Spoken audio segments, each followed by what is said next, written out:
दोस्तों आज हम करेंगे टीजीटी साइंस में केमिस्ट्री का चैप्टर 4 यानी कि रासायनिक बंध।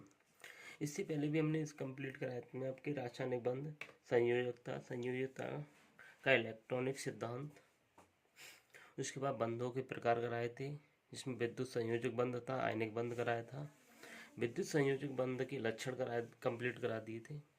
इसके बाद आज नेक्स्ट टॉपिक कराएंगे परिवर्ती विद्युत संयोजकता। यानी कि कुछ एलिमेंट्स ऐसे हैं जिनकी आपके पास संयोजकता चेंजेबल होती है, यानी परिवर्तित होती रहती है।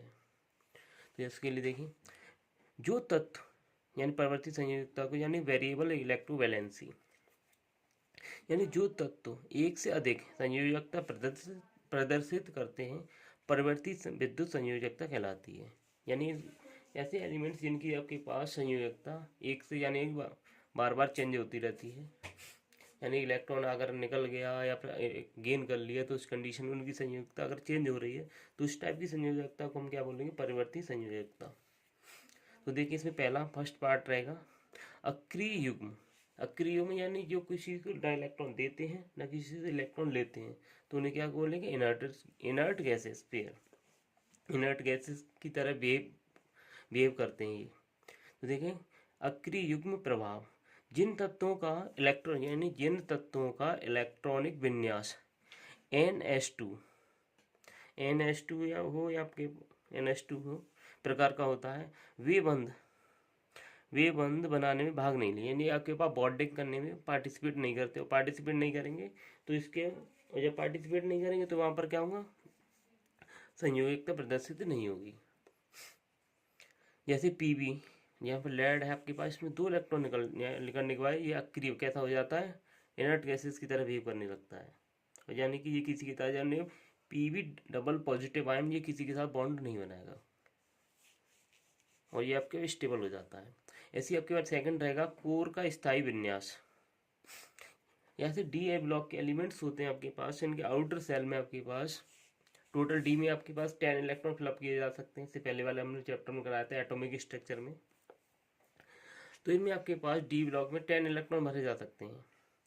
T और 10 में से अगर आपके पास 3d6 वाली कंडीशन है, तो 3d6 वाली कंडीशन में से अगर वो एक इलेक्ट्रॉन को त्याग देता है, एक इलेक्ट्रॉन को अगर त्याग देगा आपके पास, तब भी क्या इस स्टेबिलिटी दे जाएगा। तो ये आपके पास स्थायी अवस्था प्रदर्शित करते हैं। तो D ब्लॉक के तत्वों में इलेक्ट्रॉनों की व्यवस्था अस्थायी, यानी कि कैसी होती है, अस्थायी यानी अनस्टेबल होते हैं।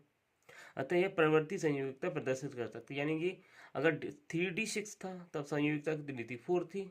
अब आपके पास एक इलेक्ट्रॉन त्याग कर देगा तो कितनी संयोजकता हो जाएगी, 5 हो जाएगी। तो इस कंडीशन में इनकी संयोजकता क्या है, बार बार चेंज होती रहती है। तो यहाँ पर देखिए एक इलेक्ट्रॉन त्याग करके ये कैसा बन जाएगा, Fe ट्रिपल पॉजिटिव, और यहाँ ट्रिपल पॉजिटिव होने पर ये कैसी हो जाएगा, संयोजकता कितनी दिखाएगा, 3।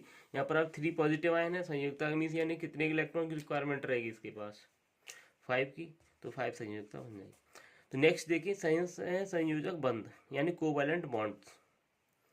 परमाणुओं के मध्य इलेक्ट्रॉनों की बराबर की जो साझेदारी से जो बंध बनते हैं उसे क्या बोलेंगे, सह संयोजक बंध।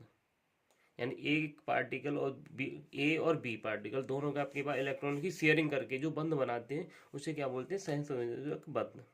इन्हें सहसंयोजक बंध कहते हैं। तथा इस प्रकार बने यौगिकों को, यानी इस प्रकार जो यौगिक बनते हैं उन्हें क्या बोलेंगे, सहसंयोजी यौगिक। तथा यौगिकों में एक परमाणु के द्वारा साझे में प्रयुक्त इलेक्ट्रॉनों की संख्या को उस तत्व की संयोजकता कहते हैं। यानी आपके पास पेयर में जितने इलेक्ट्रॉन पार्टिसिपेट करते हैं उसे उसकी संयोजकता, यानी अगर 5 इलेक्ट्रॉन पार्टिसिपेट कर रहे हैं तो 5 संयोजकता रहेगी, 3 कर रहे हैं तो 3 संयोजकता रहेगी। जब दो परमाणु परस्पर एक दो या फिर 3 इलेक्ट्रॉन का साझा करते हैं तो बनने वाले सहसंयोजक बंध क्रमशः एकल बंध, द्विबंध और त्रिबंध। जब किसी आपके पास बाउंडेशन में आपके पास एक इलेक्ट्रॉन की साझेदारी होती है तो एकल बंध बनता है, 2 इलेक्ट्रॉन की साझेदारी तो डबल बॉन्ड बन जाएगा, 3 इलेक्ट्रॉन की साझेदारी है तो ट्रिपल बॉन्ड बन रहे होंगे। तो इस प्रकार आपके पास एकल बंध हो सकते हैं, द्विबंध हो सकते हैं और त्रिबंध हो सकते हैं। संयोजक बंध 2 प्रकार के होते हैं, यानी ये 2 टाइप के बॉन्ड होते हैं, अध्रुवी सहसंयोजक और आपका ध्रुवी सहसंयोजक। ध्रुवी को बोलते हैं आपके पास, अध्रुवी को नॉन पोलर कोवैलेंट बॉन्ड हो जाएगा, ध्रुवी को हो जाएगा पोलर कोवैलेंट बॉन्ड। काफ़ी इंपॉर्टेंट है ये टॉपिक, यहाँ से आपके पास क्वेश्चन वगैरह आ जाते हैं एग्जाम में। तो नेक्स्ट देखते हैं नॉन पोलर कोवैलेंट बॉन्ड। तो देखिए अध्रुवी सहसंयोजक बंध यानी नॉन पोलर कोवैलेंट बॉन्ड, इसमें क्या है, दो समान परमाणु यानी दो समान परमाणुओं के मध्य बने सहसंयोजक बंध में आयनिक लक्षण नहीं होते।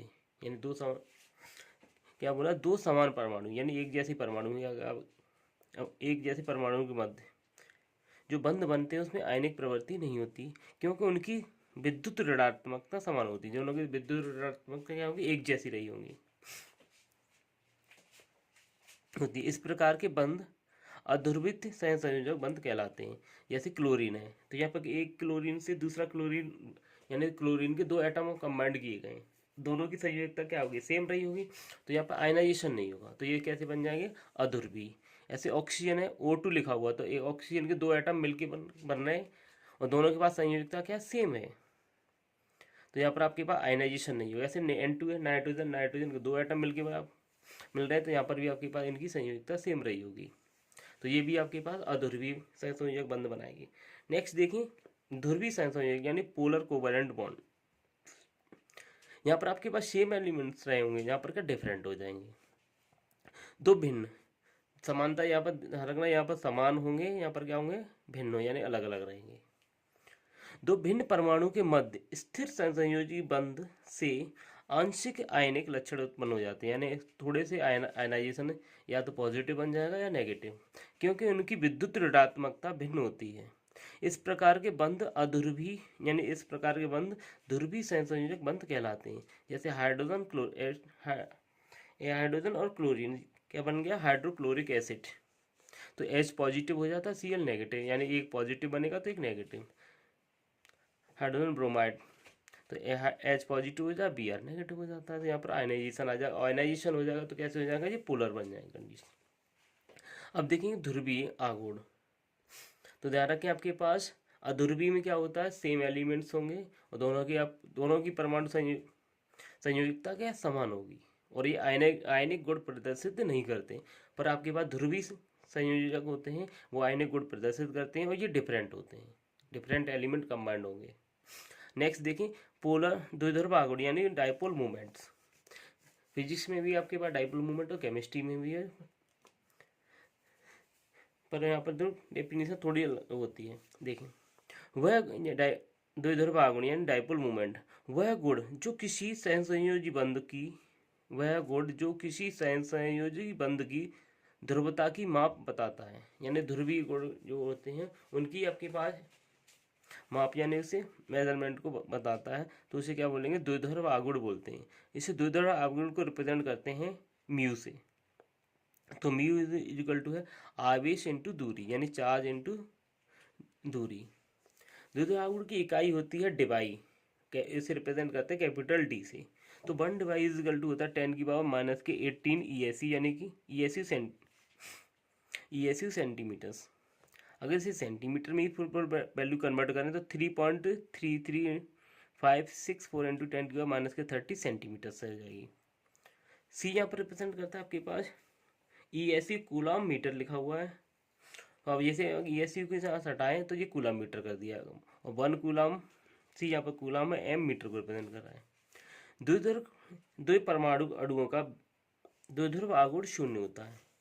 जो आपके पास डाइपोल मूवमेंट होते हैं उनका एलिमेंट्स होंगे, उनका द्विध्रुव आघूर्ण क्या होगा,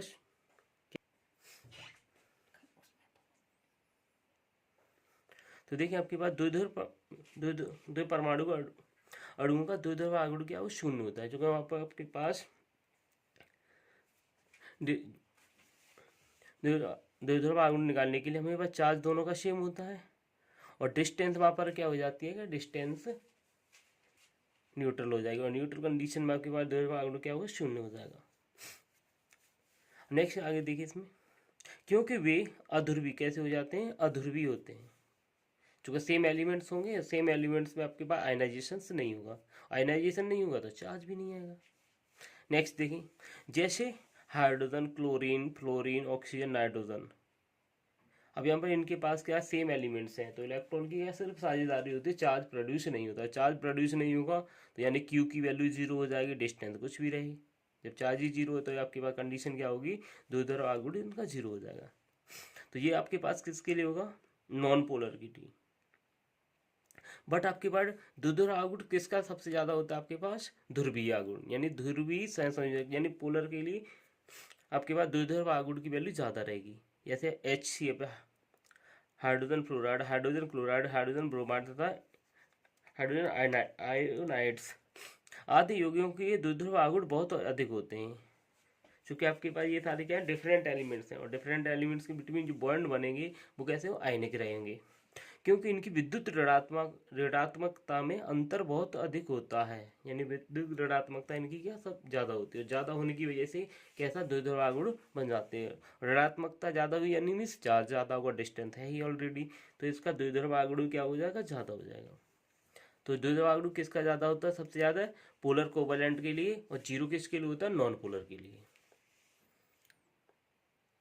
तो नेक्स्ट देखेंगे सहसंयोजक जो बनते हैं उनके यौगिकों की प्रॉपर्टीज क्या रहेगी। तो characteristic property of covalent bonds, covalent bond हमने देखे थे अभी, टू टाइप्स के थे, पोलर और नॉन पोलर्स। तो देखिए इसकी फर्स्ट प्रॉपर्टी है सहसंयोजी यौगिक प्राय जल तथा अन्य ध्रुवीय विलायकों में कैसे होते, अभिलेय यानी उसमें घुलते नहीं है, तथा अध्रुवीय विलायक में घुल जाते हैं, यानी नॉन पोलर में क्या हो जाएंगे, ये घुल जाएंगे। यानी सहसंयोजक जो यौगिक हैं वो आपके पास ध्रुवीय यानी कि पोलर सॉल्यूशंस में क्या होंगे, आपके पास घुलते नहीं हैं, पर नॉन पोलर में ये घुल जाते हैं। नेक्स्ट सेकंड देखें, सहसंयोजी यौगिकों की रासायनिक अभिक्रिया में इनके अणु भाग लेते हैं। सहसंयोजी जो यौगिक हैं वो रासायनिक अभिक्रिया में भाग लेते हैं, रासायनिक अभिक्रिया में इनके अणु क्या भाग लेते हैं। इस प्रकार की अभिक्रिया को क्या बोलते हैं, आणविक अभिक्रिया कहते हैं। यानी सहसंयोजी यौगिकों की सहसंयोजी यौगिक रासायनिक अभिक्रिया में उनके अणु भाग लेते हैं, तो इस प्रकार की अभिक्रिया को बोलते हैं आणविक अभिक्रिया। आणविक अभिक्रिया में की गति आयनिक अभिक्रिया की गति से कम होती है, यानी कि आणविक जो अभिक्रिया होती है उनकी आपके पास जो स्पीड होती है वो आपके पास आयनिक जो अभिक्रिया होती हैं उनसे कम होती है, यानी आयनाइजेशन रिएक्शन से कम रहती है। सहसंयोजी यौगिक विद्युत के कैसे होते हैं, कुचालक होते हैं। सहसंयोजी यौगिक कैसे होते हैं, विद्युत के कुचालक होंगे।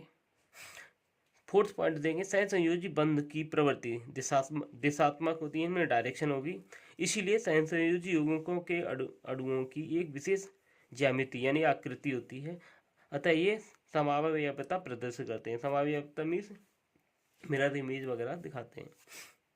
नेक्स्ट देखिए फिफ्थ, विलयित तथा गलित की हो जाने पर सहसंयोजी यौगिक सार्वधातुक आयनित नहीं होते, यानी एक दूसरे में घुल जाएं या फिर या गल जाएं, तो उस कंडीशन में ये आयनाइजेशन प्रदर्शित नहीं करते। नेक्स्ट सिक्स प्रॉपर्टी देखें, सहसंयोजी यौगिकों के गलनांक तथा क्वथनांक कैसे होते, कम होते हैं।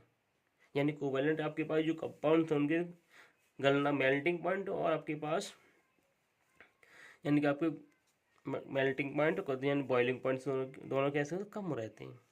नेक्स्ट सेवेंथ पॉइंट देखें, सहसंयोजी अणु जो जल के अणुओं के साथ हाइड्रोजन बंध बनाते हैं वे कैसे, वे जल में कैसा घुलनशील होते हैं। यानी वो सहसंयोजी यौगिक जल के अणुओं के साथ हाइड्रोजन बंध बनाते, कैसे, हाइड्रोजन अगर बॉन्ड बनाएंगे तो वो कैसे होंगे, जल में घुलनशील यानी घुल जाएंगे तभी तो बना पाएंगे, जैसे अल्कोहल, कार्बोक्सिलिक अम्ल आदि। नेक्स्ट एट पॉइंट देखें, क्वथनांक तथा गलनांक कम होने के कारण सहसंयोजी ठोसों आयनिक ठोस से अधिक वाष्पशील होते हैं। सहसंयोजी आपके पास जो कोवैलेंट कंपाउंड्स हैं उनके क्वथनांक गलनांक कम होने के कारण ये क्या होते हैं, सहसंयोजी ठोस आयनिक ठोस से अधिक वाष्पशील होते हैं, यानी आयनिक जो ठोस होते हैं उससे क्या जल्दी वाष्पशील हो जाते हैं। यानी कि एक मिनट, क्वथनांक तथा गलनांक कम होने के कारण सहसंयोजी यानी कि कोवैलेंट जो ठोस होते हैं आयनिक ठोस से अधिक वाष्पशील, उससे पहले ही वाष्प से यानी व्यापार में कन्वर्ट हो जाते हैं। इसके बाद नेक्स्ट टॉपिक रहेगा आपके पास उप संयोजक बंधन यानी कोऑर्डिनेट बॉन्ड्स, जो हम नेक्स्ट वीडियो में कंप्लीट करेंगे। अगर आपको आज का वीडियो अच्छा लगा हो तो चैनल को लाइक करें, सब्सक्राइब करें, शेयर करें। Thank you watching the video.